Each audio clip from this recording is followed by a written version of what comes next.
Om Namo Venkatesaya. Welcome to Naresh tech info. ఈరోజు నేను తిరుమల తిరుపతి దేవస్థానానికి సంబంధించినటువంటి ఆగస్ట్ నెల టికెట్స్ అనేది రిలీజ్ చేయడం జరిగింది.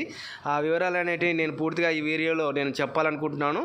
మీరు కనుక నా వీడియోని ఫస్ట్ టైం చూస్తున్నట్లయితే నా యొక్క ఛానల్ని లైక్ చేయండి, షేర్ చేయండి, సబ్స్క్రైబ్ చేయండి. ఇక టాపిక్లోకి వెళ్ళిపోదాం. శ్రీవారి ఆర్జిత సేవ టికెట్స్ ఎలక్ట్రానిక్ డిప్ అనమాట. ఇది ఆల్రెడీ ఓపెన్ అయిపోయింది. 18 మే ఉదయం 10 గంటలకు ఓపెన్ అయిపోయింది. ఇది 20 మే ఉదయం 10 గంటల వరకు ఓపెన్ ఉంటుంది. ఇది ఎలక్ట్రానిక్ డిప్ ఇది.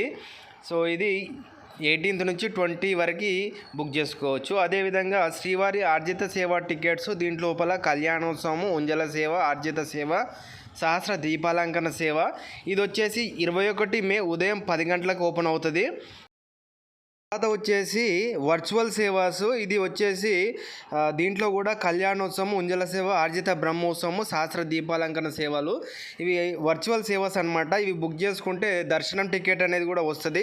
ఈ టికెట్ ధర 500 రూపాయలు ఉంటుంది. ఇది కూడా 21 మే మధ్యాహ్నం 3 గంటలకు ఓపెన్ అవుతుంది. తిరుమల అంగ ప్రదక్షిణ ఇది 23 మే ఉదయం 10 గంటలకు ఓపెన్ అవుతుంది. సో దీనికి ఎలాంటి పేమెంట్ అనేది ఉండదు, ఫ్రీగానే ఉంటుంది. ఇది తిరుమల అంగ ప్రదక్షిణ ఇది 23 మే ఉదయం 10 గంటలకు ఓపెన్ అవుతుంది. అదేవిధంగా దర్శనం అండ్ అకామిడేషన్ శ్రీవాణి ట్రస్ట్ డోనర్స్కి 23 మే ఉదయం 10 గంటలకు ఓపెన్ అవుతుంది. సో ఇది శ్రీవాణి ట్రస్ట్ డోనర్స్కి 23 మే ఉదయం 11 గంటలకి. అదేవిధంగా సీనియర్ సిటిజన్స్కి ఫిజికల్ ఛాలెంజ్డ్ కోటా ఇది వచ్చేసి 23 మే మధ్యాహ్నం 3 గంటలకు ఓపెన్ అవుతుంది. అందరూ ఎక్కువగా అడిగేది స్పెషల్ ఎంట్రీ దర్శనం 300 రూపాయల టికెట్. ఇది వచ్చేసి 24 మే ఉదయం 10 గంటలకు ఓపెన్ అవుతుంది. దీనికి సంబంధించినటువంటి అకామిడేషన్ వచ్చేసి అదే రోజు 24 మే మధ్యాహ్నం 3 గంటలకు ఓపెన్ అవుతుంది. ఏ టికెట్లు బుక్ చేసుకోవాలనుకుంటున్నారో ముందుగానే మీరు డీటెయిల్స్ అనేవి తీసి పెట్టుకోండి. అంటే ఆధార్ నెంబర్స్, మొబైల్ నెంబర్స్ తీసి పెట్టుకోండి. ఈజీగా మీరు బుకింగ్ అనేది చేసుకోవచ్చు. బుకింగ్ అనేది చాలా ఫాస్ట్గా జరుగుతుంది. ఎలా చేసుకోవాలి, బుకింగ్ చేసేటప్పుడు మీకు ఏమైనా డౌట్స్ ఉంటే కూడా నన్ను అడగండి.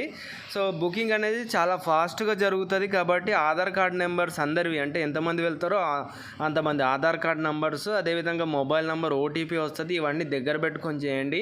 ఇవి విధంగా చేస్తే తొందరగా అనేది ప్రాసెస్ అనేది జరుగుతుంది. పేమెంట్ ప్రాసెస్ కూడా చాలా ఫాస్ట్గా జరిగే విధంగా చూసుకోండి.